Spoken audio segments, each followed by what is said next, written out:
All right, we are going to begin this hour with President Trump's high-stakes trip to China. The president touched down in Beijing on Air Force One just hours ago, and we are now joined by CBS News Middle East contributor Courtney Kealy. Courtney, you know, a major sticking point for China, of course, has been lifting the blockade on the Strait of Hormuz. Are China and the U.S. aligned on this effort and peace overall with this war?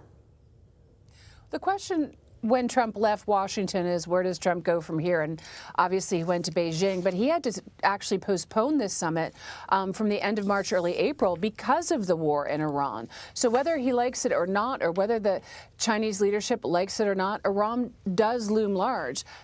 And we're going from the Strait of Hormuz to the Strait of Taiwan. A lot to discuss, but China and Iran have key partnerships in terms of trade.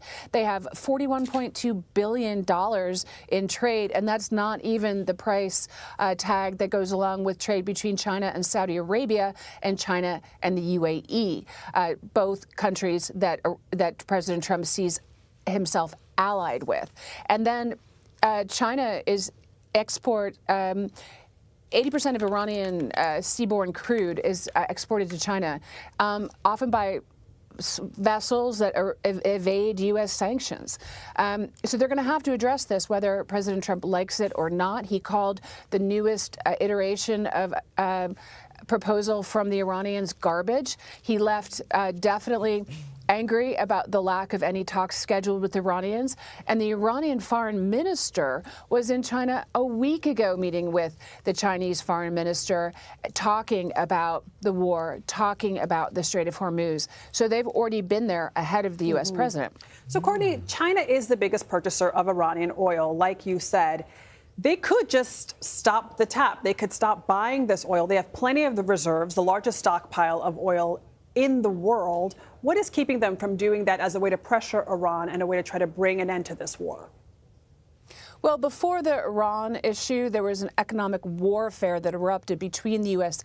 and China. And you have to remember that Trump put tariffs at 145% on China, and then China retaliated with tariffs of 125%. So the mode and the theme of this summit is managed trade, peaceful coexistence.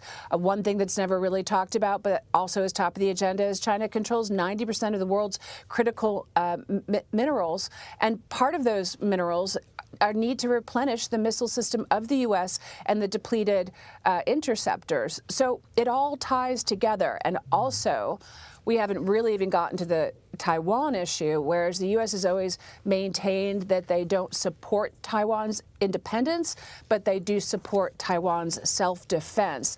And there was a key quote from the Chinese foreign minister. He said, Taiwan is China's core interest. Taiwan independence and peace in the Taiwan Strait is like fire and water. It's just not compatible. Mm-hmm. So are they bringing fire to this, or is it going to be congenial to talk another day? But critical issues that really are going to take over after the pomp and circumstance. And so based on everything you've laid out, Courtney, so many issues with friction, would it be seen as progress if President Trump and Xi meet one-on-one and this bilateral ends with no deterioration in the relationship? Meaning, is it good news if they're able to meet and nothing worsens? Anything amicable is great news because laid out, we can go from the Strait of Hormuz to the Strait of Taiwan and back to the U.S. and the U.S. economy and tariffs and oil and gas prices. Like it all of a sudden, this shift to China, this actual visit by the U.S. president, the first one in over a decade, is so key because China is so key right now to a lot of the world's crises, even and especially right now, the war in Iran. And quickly, Courtney, who's holding war cards here? Everyone talks about holding the cards. I don't think anyone holds the cards, but President Trump has said he has all the cards. And I don't play poker because I don't like to bet. So, you know, I mean, I always say, like, you got to know when to fold them and know when to hold them and know when to walk away and run. This is a key. You know, it's going to start with, like I said, the pageantry. Trump does like the big reception. He does like coming into a country and being greeted as the president of the United States. But he's coming in, as I said yesterday, with a bee in his bonnet over Iran. And will he carry that anger over into the meetings, or will he actually really enjoy his time with Xi Jinping? He has enjoyed summits and meetings before in the past. He probably will this time too. So we'll see. They're rolling out the red carpet. They literally did when this plane landed. Courtney Kealy in Washington, thank you so much. Thanks, Courtney. And as the president landed, we received new PPI numbers. That's the Producer Price Index, and it showed manufacturing prices jumped to their highest level in 3 years. Before the president departed, he actually downplayed concerns over the economic impact of the Iran war. Negotiating with Iran, Mr. President, to what extent are Americans' financial situations motivating you to make a deal? Not even a little bit. The only thing that matters when I'm talking about Iran, they can't have a nuclear weapon. I don't think about Americans' financial situation. I don't think about anybody. CBS News foreign correspondent Ramy Inocencio joins us once again from our London bureau. Ramy, you wonder if that sound will come back to bite President Trump in the midterms, the way that he kind of said he's not necessarily worried about Americans' financial situation when it comes to Iran. But then what might China do economically for the U.S. in this trip? What might a conversation look like on tariffs, for example? Yeah, absolutely there. Well, to your first question, I mean, we're 6 months away from the midterms. That landed like a political grenade, really, when he said that. And against the backdrop, as you talked about, the highest inflation in the U.S. In 3 years, the backdrop of expensive gas, as we're seeing the numbers turn and turn as people drive by gas stations. But what Xi can offer Trump, to some degree, is some kind of relief, if he wants to, in terms of buying American goods. And this could take the form of things like Boeing planes, which has happened in the past after summits like these. It could also be in the form of soybeans, which China needs a lot of to feed the livestock, then to feed its 1.4 billion people. It could also be some kind of agreement for rare earths that China produces. These basically could be visceral things that the president can then boast as wins when he heads home. But the question then, on the flip side, I mean, this is not all for free. Beijing does want something in return. That'll likely be more semiconductors from the United States. Remember, Jensen Huang, the NVIDIA CEO, joined this trip quite last minute. There will also probably be talks about Taiwan getting Trump to reduce arms sales to the island. President Trump just in December agreed to an $11 billion package for more arms to Taiwan. But President Xi and the CCP, the Chinese Central Party, Chinese Communist Party, want all of that to be off the table for the foreseeable. And then I think to your last question, Errol, the threat of tariffs there coming back. Right now, there's a holding pattern. Both countries, 10% tariffs as a baseline. But this is also a truce, a temporary one, because that truce expires this November, November 10th, just after the midterms there. And as Courtney was just talking about, we saw that spiral out of control until the Supreme Court said that those tariffs, Liberation Day tariffs, were illegal.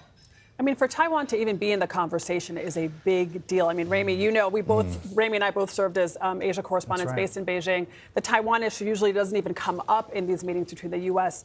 And China, or if it comes up, there's no actual change made. So for that to be something that is discussed and discussed as something that could really be shaped or altered in these meetings is huge. But Ramy, we want to get your update on some breaking news out of the Philippines. We understand that there's been multiple reports of gunfire inside the Senate building. What do we know? Yes, we have been following this as well. And the latest that we've heard is that gunfire has erupted in the building where the Philippine Senate is located. And that is where the country's former police chief has been hiding for the past 2 days. On Monday, we saw surveillance video, there it is, of him running through the halls, running through staircases as he was chased by government agents to arrest him. him. This is the country's former police chief. His name is Ronald De La Rosa, and he had been holed up there, is still being holed up there, actually. The International Criminal Court unsealed an arrest warrant. He managed to get to the chamber there, and then that's where the Senate president gave him protection, and both of them are allies of a former president of the Philippines, Rodrigo Duterte, who served from 2016 to 2022. And De La Rosa has been seen as the chief enforcer of Duterte's war on drugs. And there are a lot of numbers out there, but basically thousands and thousands of people are alleged to have been killed in that war on drugs. The Philippine government itself has said that 6,000 people, more than 6,000 people were killed in that 6-year time. Amnesty International said more than 7,000. And then as this tries to get to the ICC, prosecutors there say that potentially it could be up to 30,000 people. So De La Rosa is now wanted, no less than 32 persons. That's according to the official unsealing of the warrant there.